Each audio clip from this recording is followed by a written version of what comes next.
So you see, the character of the leader influences the culture of the people. What does that mean? Hey guys, it's Dami Okadari here from Clientele Boosters, and today I wanted to talk about leadership.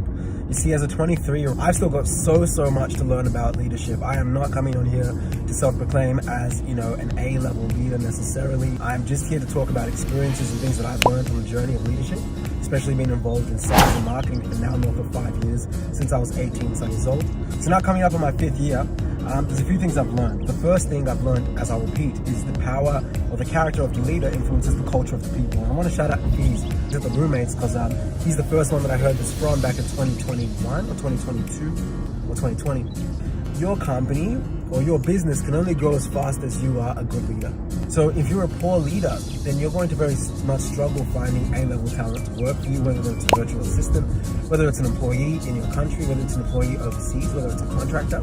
If you're not a good leader or a competent leader, or a leader that is worth respecting, it's going to be very hard to get people that work within and for you, or for the teams or within the teams that you built, to defer to you and to listen to you. The reason for that is because, let's just say I have to do a speech in front of 1,000 people, which I've done. And all of a sudden, I'm really scared, and I'm telling the team, guys, I'm super scared. I don't know if I can pull this off. I don't want to do this. Can you guys help me out? My employees might do it, but they'll be resentful. Because why isn't the boss getting in the floor, stepping into his greatness and fearless? So now, even that the person or the employee might take that step and go ahead and do it, they're now going to be thinking, I can't even respect the boss. I might work for a different boss, because if the boss isn't competent enough to do the speech, and I am, then perhaps this is not a company that's going to give me space for growth. So another example of this is to bring it personally, let's just call it the South Central. When we went to Sydney for the first time, and we started creating content in Sydney, and we had to record to Sydney, and we were talking to Love Island cast members, and there were various complications in, arranging the right venues and making sure that everything was going to go well and get there on the right time, etc. I think the day before the team and I flew out to Sydney, I was asking everyone how we feeling, and a few of them were they're a bit nervous, they just wanted to go well, this, that, and the third. And I was like, guys, we're going to be fine. Was I nervous? Was I feeling certain emotions? Perhaps. Was I going to let that permeate the conversation and be that subject matter? Absolutely not. Because it is my role to be as convicted in what the team and I are building, irrespective of how I might feel.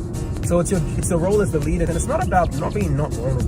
Vulnerability is fine, but being selectively vulnerable is equally important. If I said, guys, listen, this is one of those opportunities where we have the opportunity to really put Australia on the map. Melbourne trusted us, perhaps it's time to spread our wings. Does that come with certain risks associated? Absolutely, but same did us making the first season in Melbourne. So sometimes you just have to really bet on yourself, and by you betting on yourself as a leader, the team is able to bet on themselves as well.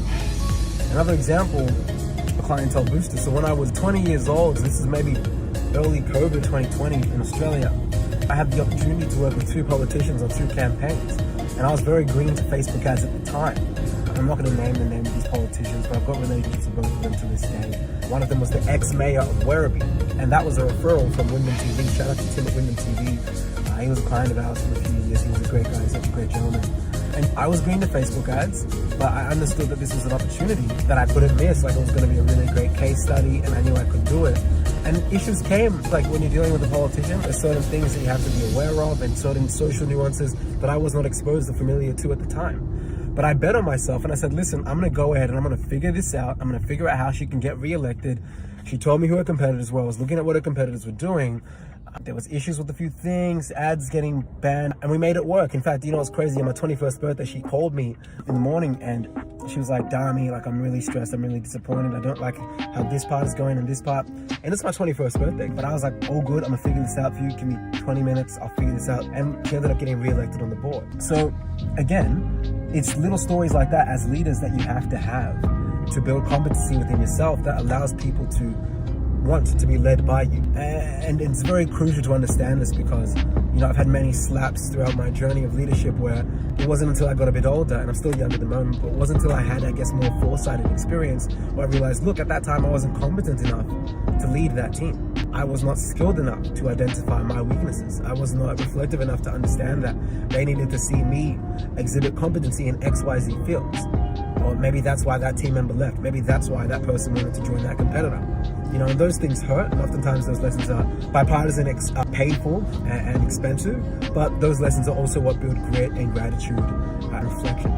So guys, yeah, as I said, the character of the leader reflects the culture of the people, and it's really important to internalize this, and it's going to be a key factor as well for all the leaders that building their first six-figure venture, making a couple $1,000, or maybe you're doing $500,000 to $1 million per year. You see, if you're a business owner that's doing $500K to $1 million per year, then click the link below. There'll be a link to Clientele Boosters. You can learn more about what we do, how we help entrepreneurs scale using what we call mega communities. And in the building of mega communities, you see a lot of these principles in terms of understanding your character are crucial. Anyway, guys, that's it for me today. Much love, peace, and take it easy. Bye-bye.